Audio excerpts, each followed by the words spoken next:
અંદર 9 દિવસનું શિવ મહાપુરાણની ગાથા ગવાય. આ દ્રષ્ટાન આપણાને કંઈક સારી શીખ આપી જાય છે.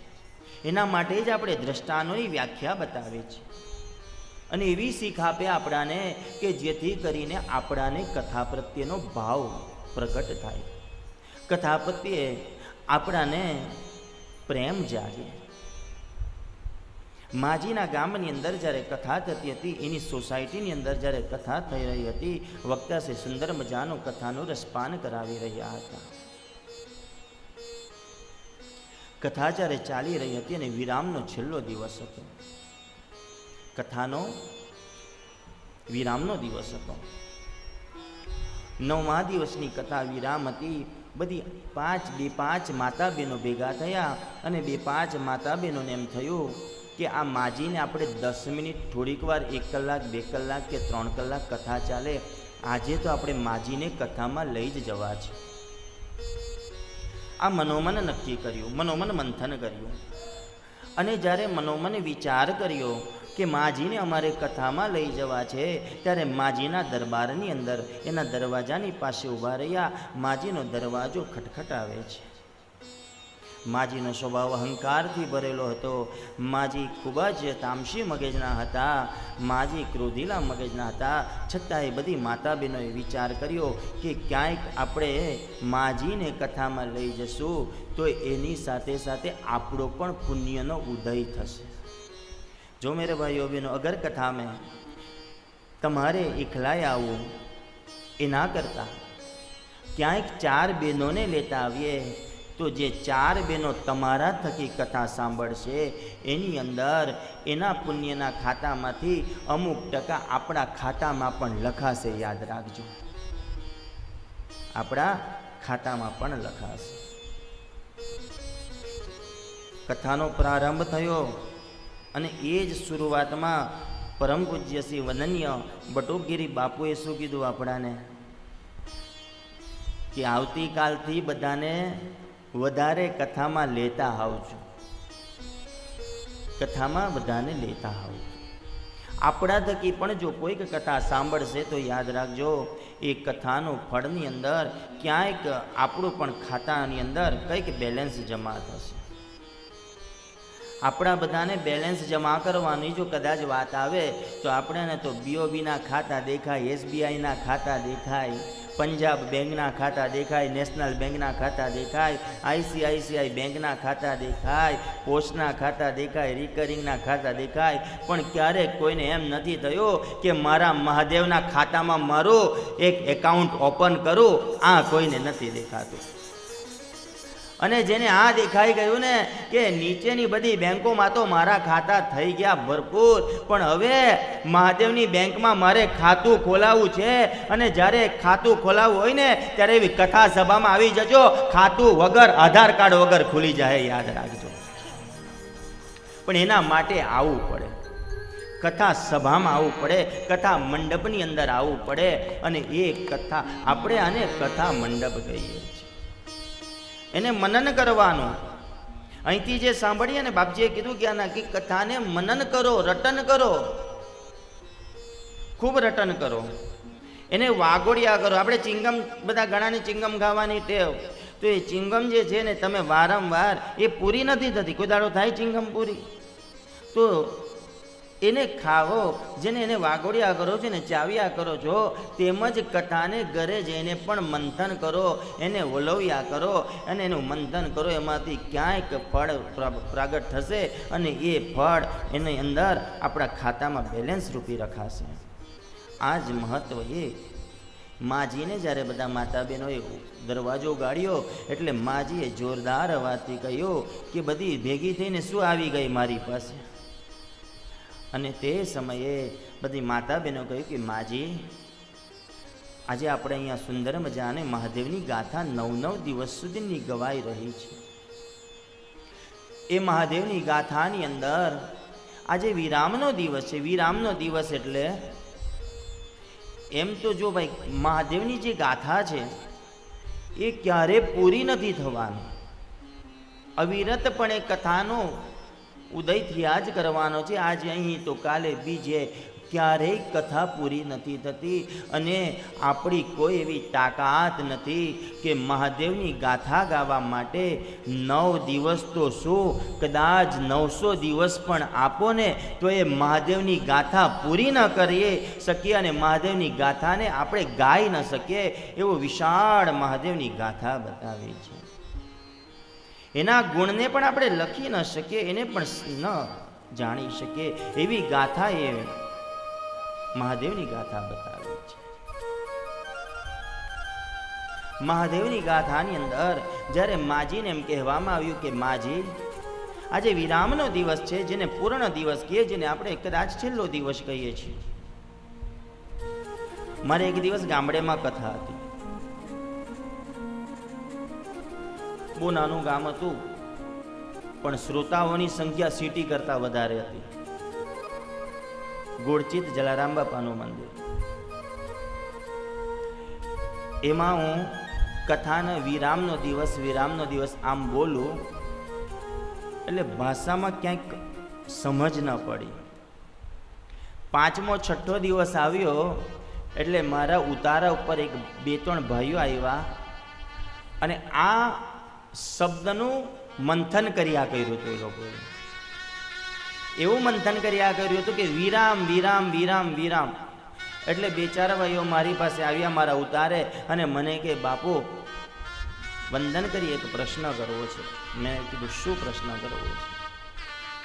તો કે બાપુ તમે રોજ એકવાર આ શબ્દ વાપરો છો કે વિરામ વિરામ વિરામ. વિરામ એટલે શું એ અમને સમજાવો. એટલે ક્યાંક ભાષાને આપણે સરળતાથી વાપરવી પડે, એટલા માટે કદાચ શબ્દનો ઉપયોગ એવો કરવો પડે કે કથાનો વિરામનો દિવસ એટલે એને કદાચ આપણે એમ કહી શકીએ છેલ્લો દિવસ. બાકી છેલ્લો દિવસ ક્યારે હોતો નથી. કથા ક્યારે એનો દિવસ છેલ્લો આવતો નથી. કથા ક્યારે પૂરી થતી નથી અને કથા ક્યારે પૂરી થવાની નથી.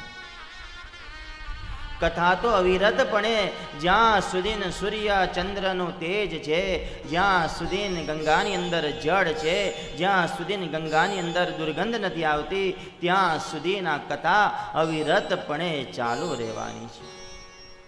એવી મહાદેવની ગાથાની અંદર એ માજીને એમ કહેવામાં આવ્યું, માજી તમે ચાલો અને એ ગાથાનો આજે વિરામનો દિવસ છે તો આપણે કથા સાંભળવા જઈએ. માજી કે એ બધું મારે કાંઈ આવું નથી, મને કાંઈ કામ નથી અને મને એ બધું ગમશે નહીં. બધી માતા બહેનો એ માજીને ખૂબ સમજાવી, માજી થોડીક વાર માટે તો ચાલો. પણ માજી એકના બે નથી. આ પણ માજીની નજર છે ને બધી 2-4 માતા બહેનોના હાથમાં અલગ અલગ છે ને ભગવાનના માટેનો મહાપ્રસાદ હતો.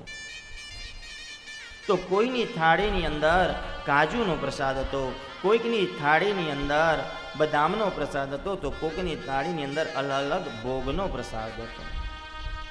અને એ જ્યારે અલગ અલગ ભોગનો પ્રસાદ હતો એટલે માજીની નજર સીધી પડી પ્રસાદની અંદર. માજીની નજર જેવી મહાપ્રસાદમાં પડી, માજીએ સીધો હાથ કાજુમાં માર્યો.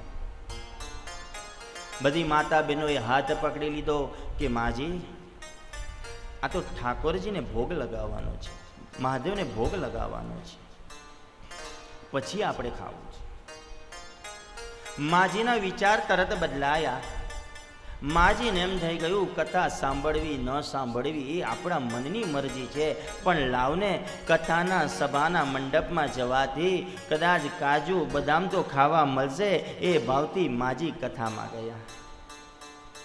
અને માજી જ્યારે કથામાં ગયા, જો જેને અધમી માણસ હોય, જેની અંદર પાપ સમાયું હોય, જેની અંદર ભોગ વિલાસ સમાયું હોય, જેની અંદર કુર્તા સમાયું હોય, એ કથાના સભાના મંડપમાં બહુ જાજો ટાઈમ ન બેસી શકે. એને 5, 10, 15, 20 મિનિટ થાય ને એટલે પગ ઊંચા નીચા થવા માંડે કે હવે ક્યારે છટકું. અથવા જેને એમ થાય કે લાવને બાપુને મોઢું બતાવી આવું. ઘણા એવા ભાવથી પણ આવતા હોય કે બાપુને કદાચ ખોટું ન લાગે એટલે બાપુના માટે તો બાપુથી સૌ છેટા બેસે, કદાચ પાછલી સીટ પકડી લે એટલે ક્યારે પછાડથી નાહી ભાગી જવાય આપણને ખબર પડે એટલે અધમી જે વ્યક્તિ હોય એ કથામાં બહુ ઝાઝો ટાઈમ ન બેસી શકે. એટલે કથા મંડપની અંદર અને એ કથા સભાની અંદર એ જ વ્યક્તિ બેસી શકે. આ કથા સભામાં, આ કથા સભાની અંદર એ જ વ્યક્તિ બેસી શકે અને આ કથા સભાની અંદર એ જ વ્યક્તિ આવી શકે જેને મારો મહાદેવ બાવડું પકડીને ખેંચીને લાવે. એ જ વ્યક્તિ આ કથા સભામાં આવી શકે. બાકી આ કથા સભામાં આવું એ તો અનેક પુણ્ય જ્યારે તપે ને ત્યારે આ કથાના સભાની અંદર આપણે પ્રવેશ કરી શકીએ. કદાચ ત્યારે જ આપણા પુણ્ય તપે તો જ એ કથા મંડપે સભાની અંદર આપણે આવી શકીએ અને એમાંય બેસી શકીએ અને એમાંય સ્થિરતાપૂર્વક કથાને નિહાળી શકીએ. એમને मेरे भाइयों बहनों कथा में नहीं बैठ सकते. कथा में बैठने के लिए भाग्य चाहिए. कथा में बैठने के लिए सौभाग्य चाहिए. भाग्य से ऊपर उसको सौभाग्य बोलते हैं. कथा में बैठने के लिए पुण्य चाहिए, कथा में बैठने के लिए सत्कर्म चाहिए और कथा में बैठने के लिए श्रद्धा चाहिए और कथा में बैठने के लिए विश्वास चाहिए और कथा में बैठने के लिए यही मनोमन धारणा चाहिए कि जहाँ कथा में बैठेंगे वहीं पे मेरा महादेव मुझे मिलेगा. यही भाव होना चाहिए. आज कथाનું મહત્વ છે. આજ કથાનો મહિમા બતાવ્યો છે. માજીને એમ થયું લાવ જે કાંઈક હશે કાજુ બદામ ખાવા મળશે અને જેવો કાજુમાં હાથ માર્યો માજી ના પાડી ત્યાં તો ઠાકોરજીને ભોગ લગાવીને પછી આપણાને ભોજન પ્રસાદી મળશે. માજીને એમ થયું, વિચાર બદલાયા કે ભલે કથા સાંભળવી ન સાંભળવી એ તો આપણા મનની મરજી છે, છતાંય ત્યાં જવાથી મને કાજુ બદામ તો ખાવા મળશે. કથા સભાની અંદર બેઠા વક્તાશ્રીએ કથાનો પ્રારંભ કર્યો. થોડીક વાર કથા થઈ, 5-10 મિનિટ કથાનો થયો હશે અને માજીના પગ મંડ્યા ધ્રુજવા કે હવે બહુ ઝાઝો ટાઈમ મારાથી બેસાય નહીં. મન વિચલિત છે, મન ચંચળ છે. મનને આપણે એકાગ્ર નથી કરી શકતા, મનને આપણે સ્થિર નથી કરી શકતા, મનને આપણે ક્યાંય આપણે સમજી નથી શકતા. જેને પોતાની ઇન્દ્રિયમાં મનને જેને કાબૂ કરી દીધા, જેણે પોતાના ઇન્દ્રિયમાં મનને જેણે કાબૂ કરી દીધા, યાદ રાખજો કે એણે પોતાના જીવનની ક્ષમતાને કાબૂ કરી દીધી છે. પણ મનની ઇન્દ્રિયોને આપણે કાબૂ નથી કરી શકતા અને એ માજીની ઇન્દ્રિયો કાબૂમાં ન રહે. મન ચંચળ થવા લાગ્યું, મન વિચલિત થવા લાગ્યું કે હવે મારે કથામાંથી ઊભું થવું છે, હવે મારે કથામાંથી ઊભું થવું છે.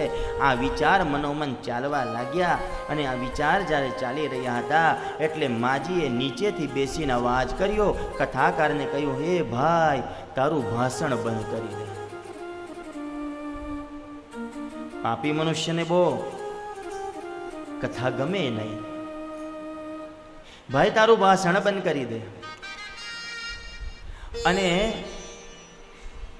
કથાકારે કીધું કે માજી થયું છે શું? જો કદાચ તારું ભાષણ વહેલું બંધ થાય તો મને આ કાજુ બદામ ને મીઠાઈ ખાવા મળે. આમ એની વાત હતી. અને ત્યારે કથાકાર મહારાજે કહ્યું કે માજી તમારે કાજુ ખાવું હોય, બદામ ખાવી હોય, મીઠાઈ ખાવી હોય, એ પ્રસાદ છે તમે લઈ જાઓ. હું તમને વ્યાસપીઠ પરથી છૂટ આપું છું, તમે પ્રસાદ લઈ લો અને મને કથા કરવા દો અને બાકીના શ્રોતાઓને કથા સાંભળવા દો. માજીએ 10 મિનિટ શિવ મહાપુરાણની કથા સાંભળી, પ્રસાદ લીધો, પ્રસાદ ખાઈ અને ઘરે ગયા. અને ઘટના એવી બની કે બીજે દિવસે માજીનું અવસાન થઈ ગયું. માજીનું જ્યારે અવસાન થયું ત્યારે એ માજી જ્યારે યમરાજાની સભા ભરાય, યમરાજાની સભા ભરાય ને એટલે માજીને માટે ધર્મરાજને યમરાજાએ વિનંતી કરી, આ હિતેશભાઈની જેમ કે ભાઈ હવે લેપટોપ ખોલ, હવે લેપટોપ ખોલ ને એમાં આધાર કાર્ડ નાખ, પાન કાર્ડ નાખ, બધા કાર્ડ નાખીને જો કે આ માજીનો બાયોડેટા હવે કાઢ. ડિજિટલ ભાષા, ડિજિટલ સમજણ. શું કીધી? આપણા બધાની ફાઇલ જે છે એ બધી ત્યાં ઉપર લખાય છે, યાદ રાખજો. કદાચ અહીંના લેપટોપમાં ખામી હોઈ શકે. શું કીધું? કદાચ અહીંના લેપટોપમાં, અહીંના કોમ્પ્યુટરમાં, અહીંની ટેકનોલોજીમાં ખામી હોઈ શકે, પણ મારા મહાદેવની ટેકનોલોજીમાં લેસ માત્ર ખામી ન હોય એવી કથા મારા મહાદેવની છે, એવી ગુણગાન ગાવાની કથા મારા મહાદેવની છે. એની ટેકનોલોજીમાં ક્યાંય લેસ માત્ર ખામી ન હોય. અને ત્યારે માજીને બાયોડેટા કાઢ્યો, માજીની ફાઇલ કાઢી, અને ત્યારે યમરાજાએ ધર્મરાજાને કહ્યું કે હવે માજીએ શું કર્યું છે મને સમજાવ. એટલે માજીને સજા આપતા ફાવે. ધર્મરાજે માજીની ફાઇલ કાઢી, પહેલું પાનું જ્યારે પલટાવ્યું ત્યારે પહેલા પાનાની અંદર એવું લખવામાં આવ્યું હતું કે માજીએ જીવનમાં કોઈનું સારું નથી કર્યું. બીજું પાનું ખોલ્યું ત્યારે બીજા પાનાની અંદર લખ્યું હતું કે માજીએ હંમેશા લોકો પર દ્વેષભાવ જ રાખ્યો છે. ત્રીજું પાનું જ્યારે ખુલ્યું ત્યારે ત્રીજા પાનાની અંદર એવું લખવામાં આવ્યું હતું કે માજીએ હંમેશા લોકોનું ખરાબ જ કર્યું છે. ચોથું પાનું ખુલ્યું તો કે માજીએ હંમેશા ક્યાંય કોઈનું સારું નથી કર્યું. પાંચમું પાનું ખુલ્યું તો કે માજીએ આમ કર્યું. છઠ્ઠું પાનું તેમ, આમ તેમ કરતા કરતા 10મા નંબર પરનું પાનું જ્યારે આવ્યું, છેલ્લી અવસ્થાનું પાનું હતું. અને ત્યારે ધર્મરાજાએ યમરાજાને એમ કહ્યું કે મહારાજ, માજી તો 10 મિનિટ સુધીની શિવ મહાપુરાણની કથા સાંભળીને આવ્યા છે. ત્યાં યમરાજા થોભી ગયા. અને ત્યારે યમરાજા ત્યાં થોભી ગયા. અને યમરાજા જેવા થોભી ગયા, યમરાજા ખૂબ પ્રસન્ન થઈ ગયા. 10 મિનિટ સુધીની શિવ કથા સાંભળી છે, તો માજીને આપણે 10 મિનિટના માટે આપણે 24 કલાકનું સ્વર્ગનું સુખ આપવાનું. અને માજીને 24 કલાકનું સ્વર્ગનું સુખ આપી અને માજીને કહ્યું કે માજી, તમે 10 મિનિટ શિવ મહાપુરાણની કથા જે સાંભળી છે એના થકી તમને અહીં 1 દિવસનું 24 કલાકનું તમને સ્વર્ગનું સુખ આપવામાં આવશે. અને ત્યારબાદ જે કંઈક હશે, એને જે કંઈક તમારે યાતના ભોગવવાની રહેશે, એની અંદર તમને નરકનું સુખ આપવામાં આવશે. અને એ યાતના થકી માજીને છતાંય કોઈ ફરક નથી પડતો.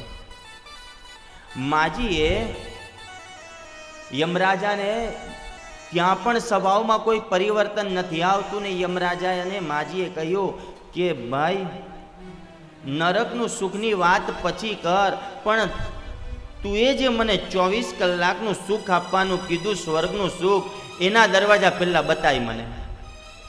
એટલે માજીને સ્વર્ગની અંદરના દરવાજા ઉગાડી આપ્યા અને માજીને અંદર મોકલી આપ્યા.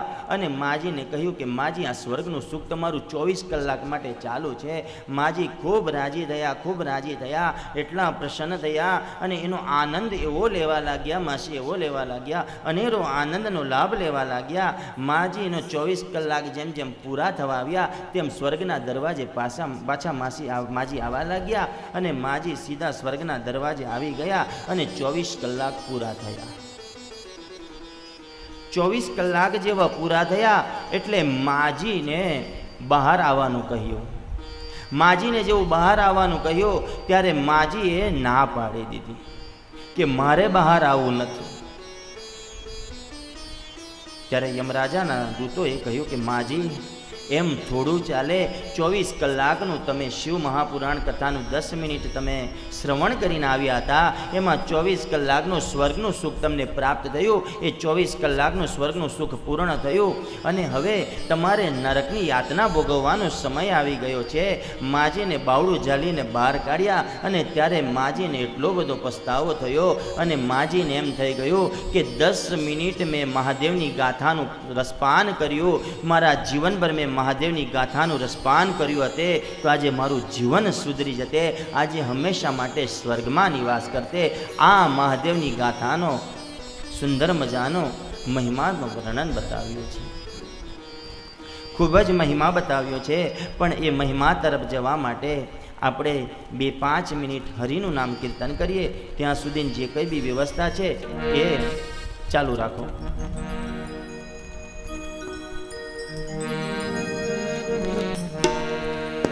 તારી ધૂન લાગી ભોળા તારી ધૂન લાગી તારી ધૂન લાગી ભોળા તારી ધૂન લાગી હર હર શંભુ ભોળા તમારી ધૂન લાગી હર હર શંભુ ભોળા તમારી ધૂન લાગી તારી ધૂન લાગી ભોળા તારી ધૂન લાગી તારી ધૂન લાગી વાલા તારી ધૂન લાગી હર હર શંભુ ભોળા તમારી ધૂન લાગી હર હર શંભુ ભોળા તમારી ધૂન લાગી.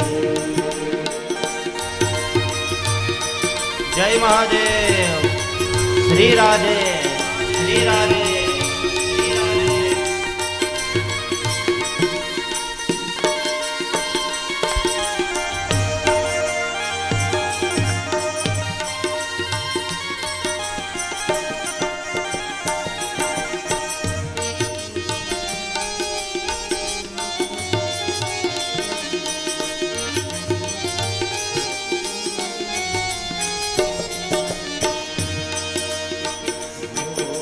ગણેશજીના પિતા તમારી ધૂન લાગી ગણેશજીના પિતા તમારી ધૂન લાગી પાર્વતીના પ્યારા તમારી ધૂન લાગી પાર્વતીના પ્યારા તમારી ધૂન લાગી તારી ધૂન લાગી ભોળા તારી ધૂન લાગી તારી ધૂન લાગી ભોળા તારી ધૂન લાગી હર હર શંભુ ભોળા તમારી ધૂન લાગી હર હર શંભુ ભોળા તમારી ધૂન લાગી.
બહેનોના પગ તાંડવ કરવા નૃત્ય કરવા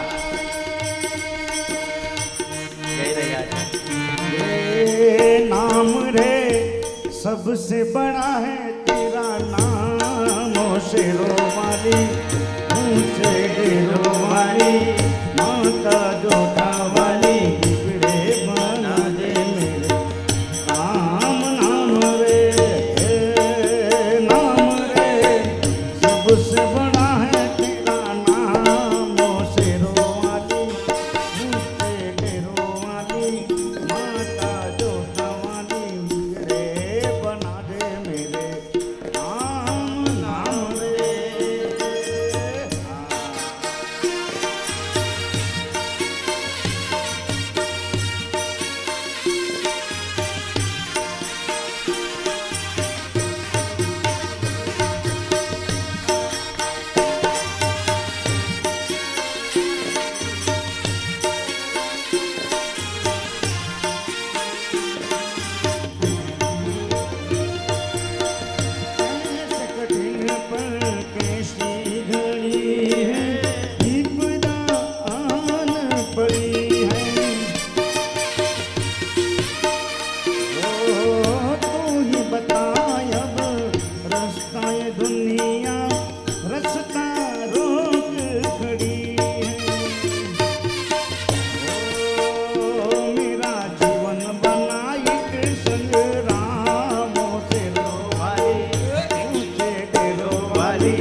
મારી યશવાજ છે મોઢું સોહામણું ને સોડે શણગાર છે ગભરની માહિતી મારી સાથે યશવાજ છે મોઢું સોહામણું ને સોડે શણગાર છે હું તો જોઈને હર ખાઈ જાઉં રે મારી જોઈને હર ખાઈ જાઉં રે આચરના ચોક મારે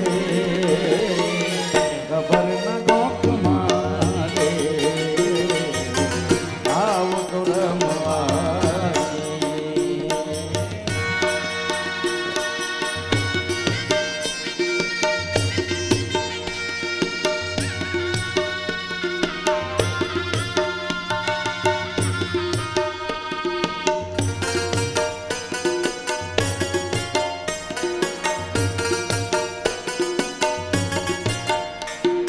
કુમકુમના પગલા પાડ્યા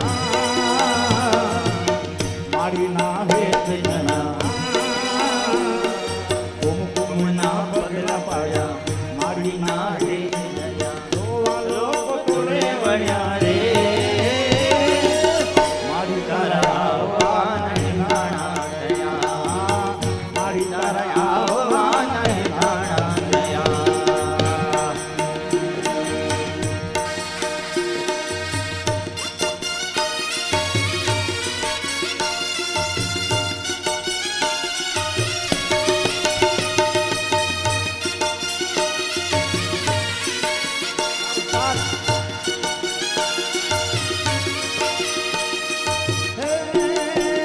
હાથ તેજીનો યમ્મા હાથ ગુરુનો મન્ના હાથ દર્શન બેઠે તો થશે પાવન પગથાર પાવન પગથાર આવ ભાવનાનો સાર કયા દાત વિરાતા વાકર તેનો રંગ ઉપર થોડી લગા સૂરજના તેજ તપ્યા ચંદ્ર કિરણ હૈ સૂરજના તેજ ચંદ્ર કિરણ હૈ વસ તારલિયા ટમટમ્યા રે મારી તારા આવવાના નાણા થયા મારી તારા આવવાના નાણા થયા જય માં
તો કાગળિયા લખી લખી થાકી ઓ લખી લખી થાકી આનુડા તારા મનમાં નથી તો કાગળિયા લખી લખી થાકી ઓ લખી લખી થાકી આનુડા તારા મનમાં નથી એવા શિયાળાના ચાર મહિના આવ્યો શિયાળાના ચાર મહિના આવ્યા મારા કાળજેલા ઠરી ઠરી જાય રે ઓ ઠરી ઠરી જાય રે કાનુડા તારા મનમાં નથી તો કાગળિયા લખી લખી થાકી ઓ લખી લખી થાકી કાનુડા તારા મનમાં નથી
पर छाई तेरा नया माई तेरी चुनरिया रे जीना जीना जीना रे उड़ा गुला माई तेरी चुनरिया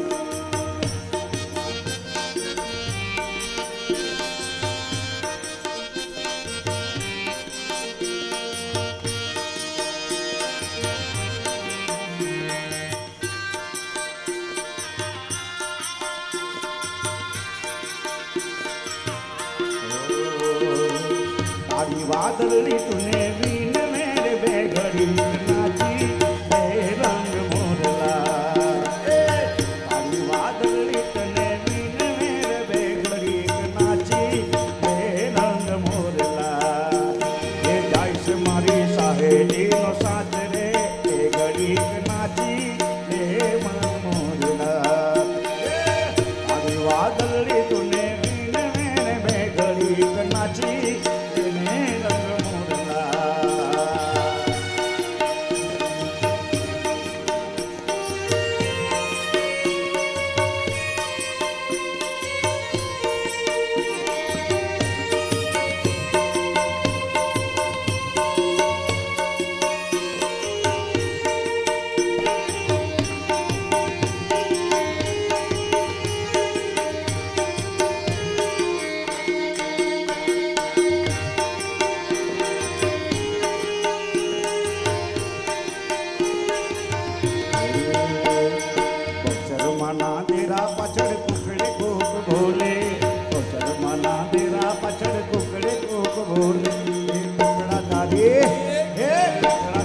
बोली मने मीठी मीठी लागे टुकड़ा तारी बोली मने मीठी मीठी लागे जुआर चौके मस्त बनी ने नाना ना में डोले जुआर चौके मस्त बनी ने माना ना में डोले ए कुकड़ा तारी कुकड़ा तारी बोली मने मीठी मीठी लागे कुकड़ा तारी बोली मने मीठी मीठी लागे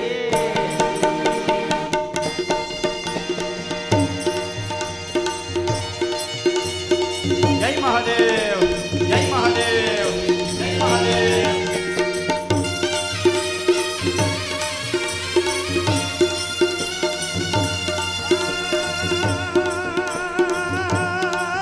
मारे रे दे दस दे नष्ट मिटी दे रे दस दे नष्ट मिटी दे भस्मा विदे महात्मा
सीताराम राम राम सीता राम राम राम सीता राम राम राम सीता राम राम राम सीता राम राम राम सीता राम राम राम सीता राम राम राम सीता राम राम राम सीता राम राम राम सीता राम राम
વૈકુંઠ મહાદેવ કી જય.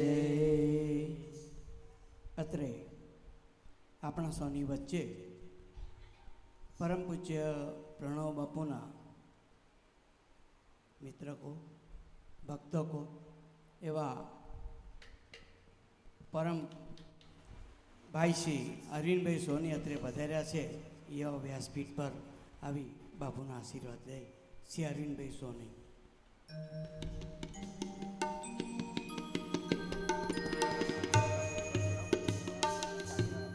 બાપુ ઉપર આવે અને અમને આશીર્વાદ આપશે.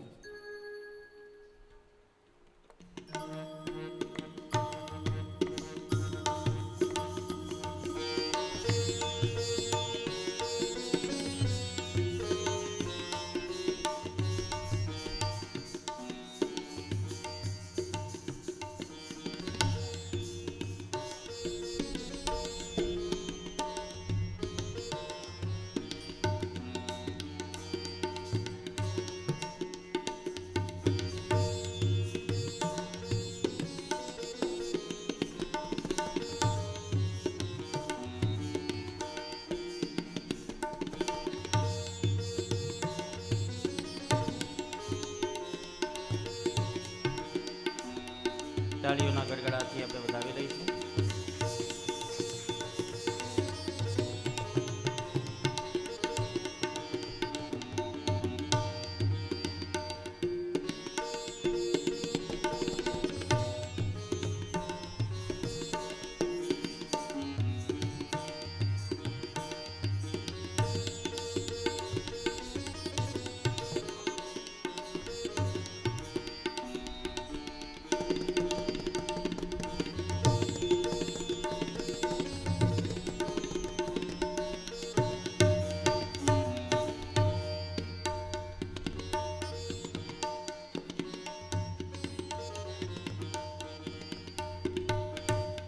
બોલીએ પારદેશ્વર મહાદેવ કી જય.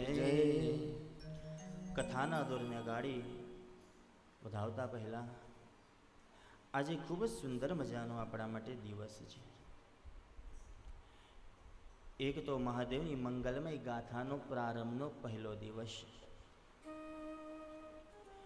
અને એવા પ્રારંભના પહેલા દિવસની અંદર 15મી ઓગસ્ટ 15મી ઓગસ્ટ જેને સ્વતંત્રતા દિન કહીએ આપણે, દેશ આઝાદ થયો અને 79-80 વર્ષ જેવા ક્યાંક મારી નજરની અંદર એમ થાય કે આજે પણ દેશ ભલે આઝાદ થયો છે પણ ક્યાંક આ જગતની અંદર, આ દેશની અંદર બે જે વ્યક્તિ છે એ આજે પણ આઝાદ નથી. બે જે વ્યક્તિ છે જે આજે પણ આઝાદ નથી, જેને એમ કહેવામાં આવે કે ભાઈઓ વ્યસનમાં અને બહેનો ફેશનમાં, આ બે વ્યક્તિ આજે પણ આઝાદ નથી. યાદ રાખજો. એક 10 રૂપિયાની પડીકી જો ન મળે ને તો જીવ ક્યાંક ભટકવા લાગે.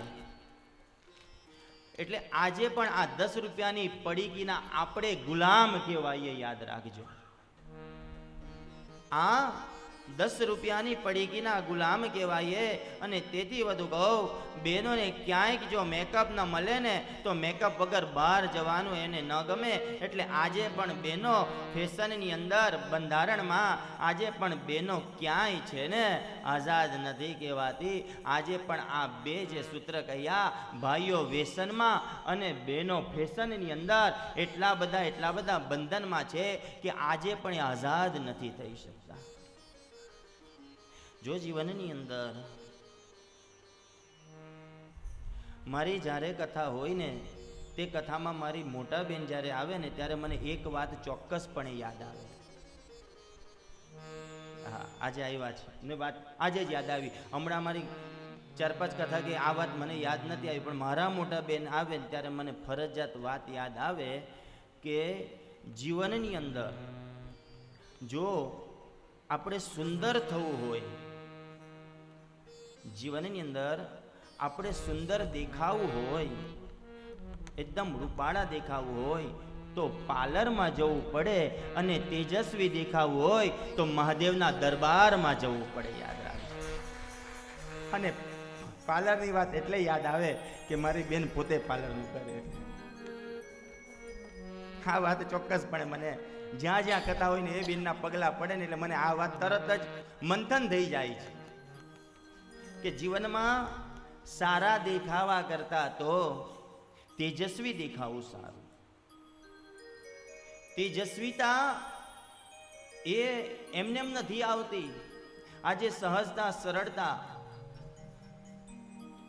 ખૂબ જ મેં આજે રાજવાકાએ કથા કીધી, 70-77 કથા જ્યારે થઈ છે, અનેક સંતો મહંતોની સાથે મુલાકાત થઈ છે, દર્શન કર્યા છે, ધુરંધર સંતોના દર્શન કર્યા છે, એવા સંતોના દર્શન કર્યા છે. પણ આજે અટલ તીર્થયાત્રા ધામની અંદર જે પરમ પૂજ્ય શ્રી બટુકગીરી બાપુના દર્શન થયા ને, સાહેબ ધન્ય થઈ ગયા. એવા અદ્ભુત દર્શન. મને વખાણ કરવા નથી બેસાડ્યો, બરાબર? એમણે ક્યાંય મને કીધું નથી કે બાપુ વ્યાસપીઠ પરથી મારા વખાણ કરજો. પણ જે દ્રષ્ટિ જોવે છે એ જ અહીંયા પીરસાઈ રહ્યું છે.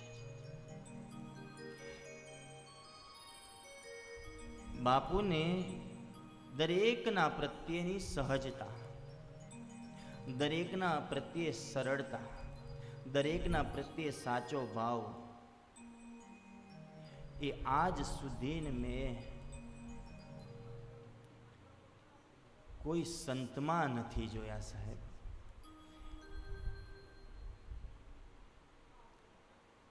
એમને યાદ કરીએ ને ક્યાંક બેઠા બેઠા તો એ આંખમાં અમીન આંસુ આવી જાય છે સાહેબ.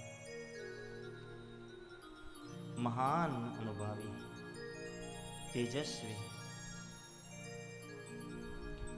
દરેક પ્રાણી પ્રત્યે એમને ભાવ પ્રગટ કરે. બાપુની ને મારી મુલાકાત બહુ જ ઓછી થઈ છે. કોઈ પણ કથા મેં કદાચ નક્કી કરી હોય તો કથા નક્કીના દિવસે કદાચ ગયો હોઉં અને કથાની શરૂઆત થાય તેના કદાચ આગલે દિવસે હું કદાચ પહોંચ્યો હોઉં, પણ આ સમયની અંદર પહેલી મારી એવી કથા હશે કે હું બાપુના વારંવાર દર્શન કરવા આવ્યો છું સાહેબ. એવો અદ્ભુત, મહાન, તેજસ્વી, અનુભવી મહાપુરુષ, પ્રતિષ્ઠિત મૂર્તિ છે સાહેબ. ક્યાંય વખાણ કરવા નથી બેસાડ્યો, ક્યાંક વખાણ કરીને બાપુ પાસે મારે મોટા ચેકે નથી લખાવા, પણ સરળ સ્વભાવ જે વંદનીયનામાં જોઈએ. કદાચ થોડીક વાર 5-10 મિનિટ પહેલા મેં જોયું કે નીચે બાપુ આપણી સાથે બેસી ગયા હતા, બેઠા હતા ને. આ સરળતા છે, આ સહજતા છે. ભક્તો પ્રત્યેનો પ્રેમ છે, ભક્તો પ્રત્યેનો આદર છે, અને ભક્તો પ્રત્યેની લાગણી છે. અને ક્યાંય એમને આટલા તેજસ્વી હોવાનો અભિમાન નથી. એ મહાન તપોમૂર્તિને હું એમના ચરણોમાં અમારી વ્યાસપીઠ ઉપરથી વારંવાર એમને વંદન કરું છું, વારંવાર વંદન. બીજું, આ યાત્રાધામનું ખૂબ જ મને અનુભવ થયો છે. ખૂબ જ આજે આ ટેલિકાસ્ટના માધ્યમથી દુનિયા નિહાળી રહી છે. દરેકને આ અટલ તીર્થધામ યાત્રાને, જ્યાં પારદેશ્વર મહાદેવનો શિવાલય જે છે, લિંગ છે, એ મહાદેવના જ્યારે હું દર્શન કરવા આવ્યો હતો, જ્યારે કથા નક્કી કરવા આવ્યો હતો, ખૂબ મારો પોતાનો અનુભવ આજે વ્યક્ત કરું છું, આ ભૂમિનો અનુભવ વ્યક્ત કરું છું. આ મહાન તપોભૂમિના ચરણ મૂકવાના અનુભવ કરું છું. મહાન તપસ્વી એવા તેજસ્વી પુરુષના દર્શન કરવાનો જે મને અનુભવ થયો છે, એ અનુભવની હું વાત કરું છું. જેના સાક્ષી આ મારા સંગીત કલાવૃંદ છે. અહીં જ્યારે હું કથાના માટેની જ્યારે બાપુના આગમનમાં બાપુનું મારે નિમંત્રણ આવ્યું હતું કે પધારો, જ્યારે હું કથાના માટે પધરામણી કરી હતી, જ્યારે ચર્ચા માટે હું બેઠો હતો, તે સમયે મારે આવતા મે મહિના સુધીની અંદર ફક્ત 4 કથા હતી. કેટલી? 4 કથા હતી. બાપુને 5મી કથાનું મેં મુહૂર્ત આપ્યું હતું. પણ આજે મારા પારદેશ્વર મહાદેવની વાત કરું અને મારા પરમ પૂજ્ય એવા બટુકગીરી બાપુની વાત કરું, એમને કેવો મારા પર હાથ મૂક્યો. આવતા મે મહિના સુધી અંદર 14 કથા મારે મુહૂર્ત આપી દીધા છે. 14 કથાના સાહેબ. 4 કથાનું મુહૂર્ત હતું, 5મી કથાનું મુહૂર્ત અહીંયા આપ્યું હતું. અને જ્યારે પરમાત્માની કૃપા થઈ, બાપુના આશીર્વાદ થયા, આજે 14 કથાનું મુહૂર્ત આપીને, હજી તો કથા આજે પ્રારંભ કરી, છતાં તે પહેલા 14 કથાનું મુહૂર્ત આપીને હું આવ્યો છું આ 1 વર્ષની અંદર. અને ઘણી કથાની ચર્ચા ચાલી રહી છે, એને કઈ તારીખ આપી એ વિચાર આવે છે. આ એવી તપોભૂમિ છે, એવા મહાંતના દર્શન થઈ જાય. આજે આપણે 15મી ઓગસ્ટ તરફ જઈ રહ્યા છીએ. આજે આપણે બધાને કદાચ એમ કહીએ કે દેશની સેવા માટે કંઈક કરવું છે, તો આપણે શું કરી શકીએ? હું એમ કહું કે આજનો દિવસ દેશની સેવા આપણે કરવી છે, બધાએ, મારે અને તમારે. તો આપણે દેશની સેવા માટે શું કરી શકીએ? તમારા ને મારાથી કંઈક ગન લઈને સરહદ પર તો ઊભું રહેવાનું નથી, બરફના ઢગલા પર તો ઊભું રહેવાનું નથી, ક્યાંય 4 રસ્તે આપણાથી ઊભું રહેવાનું નથી. તડકો હોય, છાંયડો હોય, કે પછી શિયાળો હોય, કે ઉનાળો હોય, કે ચોમાસું હોય, એવી કોઈ પણ ઋતુમાં આપણે તો ઊભા નથી રહી શકવાના. પણ દેશની સેવા ક્યાંય એમ નથી કે આપણે કંઈક અધિકારી હોઈએ તો જ દેશની સેવા કરી શકીએ. વગર અધિકારે પણ જો તમારી અને મારી અંદર ભાવ સાચો હોય તો આજે દેશની સેવા કરવાની જો તમને ને મને ઈચ્છા થતી હોય ને, તો આજે 15મી ઓગસ્ટ મહાન દિવસ, ખૂબ સુંદર મજાનો દિવસ, એમાં બી શિવ મહાપુરાણની મંગલમય ગાથાનો પહેલો દિવસ. તો બસ પારદેશ્વર મહાદેવને એટલી પ્રાર્થના કરજો કે આજની શિવ મહાપુરાણની કથાનું જે કંઈ પણ ફળ જાય એ અમારા તમામ સૈનિકો સુધી પહોંચે અને એના ખાતાની અંદર આ ફળ લખે. જે સૈનિકો હાજર છે એમની મહાદેવજી રક્ષા કરે, અને જે સૈનિકો શહીદ થઈ ગયા છે આપણા દેશ માટે, એ બધાને પરમાત્મા આત્માને શાંતિ પ્રદાન કરે. આજના દિવસની કથાનું ફળ એ દેશના સેવા માટે આપણે આપીશું. એ જ સૌથી મોટી કથાનું ફળ, એ જ દેશની ભક્તિ અહીંયા બેઠા બેઠા જ આપણે કરવાની છે. આજે 1 કળશ પાણી મહાદેવને ચડાવતા જજો, અને મહાદેવને પાણી પધરાવતા પધરાવતા એટલું કહેતા જજો કે આજે અમારા દેશની રક્ષા કરજો મહાદેવ. આ દેશની જે રક્ષા કરે છે એની રક્ષા મહાદેવ તમે કરજો. આટલું કહેતા જજો, 1 કળશ પાણી પધરાવતા જજો, અને અહીંયા જ મહાદેવના ચરણોમાં જ દેશની સેવા કરતા જજો. આ દેશની સેવા મારો મહાદેવ ચોક્કસપણે સ્વીકારશે, એ હું વ્યાસગાદી પરથી કહું છું. આઈએ मेरे देश में प्रवेश करते हैं. मेरा कर्मा तू मेरा धर्मा तेरा सब कुछ मेरा सब कुछ.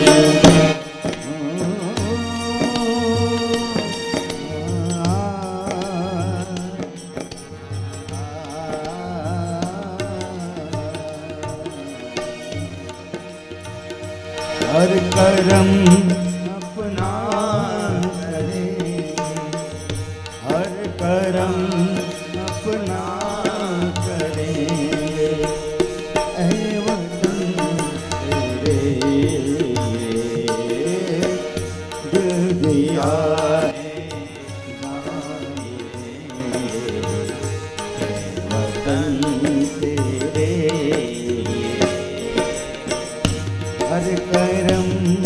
अपना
अगर हम जो अगर हम डट जाए मुश्किल है पीछे हट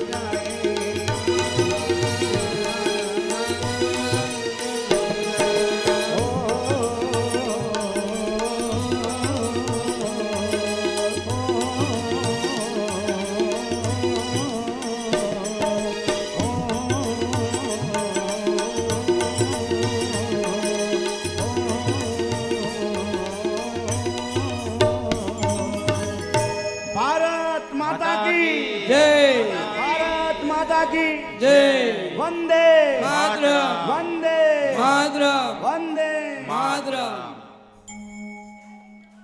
जय किसान ભારત જેવો કોઈ દેશ નથી, भारत જેવો કોઈ देश નથી, याद રાખજો। मेरे भाइयों बहनों, कथा में ध्यान देना।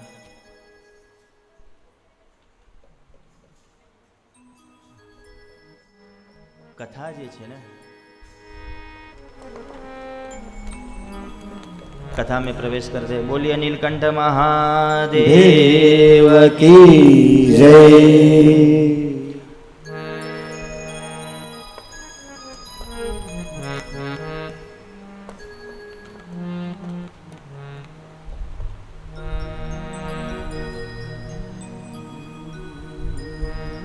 करिए चालू कथा। कथा जे छे ने महात्म्यने हूँ थोड़ी वार साइड पर मूकूं अने एक श्रोताना प्रकार बताई दઉં। श्रोता जे छे एनो पहलो स्वभाव जे छे ने ए थोड़ो ऊंट जेवो बताव्यो छे। ऊंट जेवो એટલા માટે कि कदाच तमे ऊँटने एक टोपलानी अंदर फल आपो, केड़ा, सफरजन, चीकू वगैरह वगैरह आपो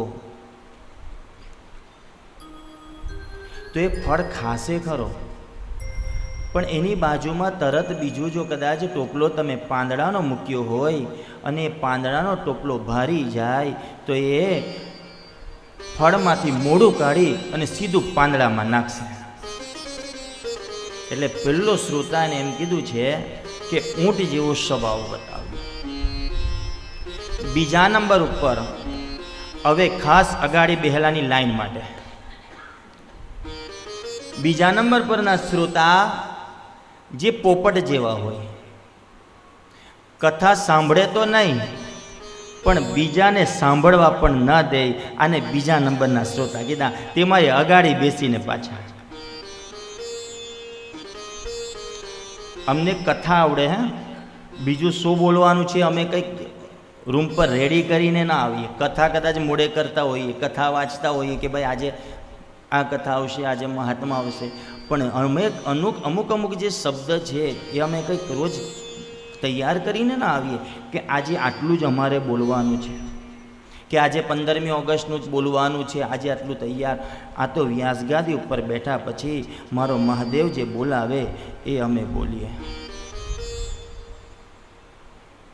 અને ક્યાંક ડિસ્ટર્બ ન થાય એવું ખાસ ધ્યાન રાખવું અને કથા ધ્યાનથી સાંભળવી। આ બીજો પ્રકાર એ પોપટનો બતાવ્યો। અને ત્રીજો પ્રકાર જે છે એને મહાપુરુષોએ જંગલી કૂતરા જેવો સ્વભાવ બતાવ્યો છે કે કદાચ કથાની અંદર વગર કામના આટા માર્યા કરવા એને મહાપુરુષો એમ કીધું છે કે એને કદાચ કૂતરાનો સ્વભાવ કહેવામાં આવ્યો છે। કંઈક કારણ હોય, કંઈક કામ હોય અને કદાચ આટા ફેરા મારવા તો એ કદાચ વાત બરાબર છે, પણ વગર કામના જ્યારે કથા મંડપની અંદર આટા ફેરા મરાતા હોય કથા સભાની અંદર ત્યારે વક્તાનું ધ્યાન થોડું ભંગ થાય। વક્તાનું જ્યારે ધ્યાન ભંગ થાય એટલે કથામાં થોડોક તકલીફ પડે। એથી વધુ કહું તો ત્યાર પછીનો જે શ્રોતા બતાવ્યા એનો એક પ્રકાર એવો બતાવ્યો કે જે શ્રોતાની અંદર હંસ જેવો સ્વભાવ હોય। હંસની એક ભગવાને કળા આપી છે કે એક વાટકીમાં તમે દૂધ અને પાણી ભેગું કરીને આપો તો એ દૂધ પી જવાની ક્ષમતા ધરાવે છે। એટલે ઘણી વખત કથાની અંદર કંઈક ગમતું હોય ને તો કથા ધ્યાનથી સાંભળે અને એને લઈ જવાનો પ્રયાસ કરે,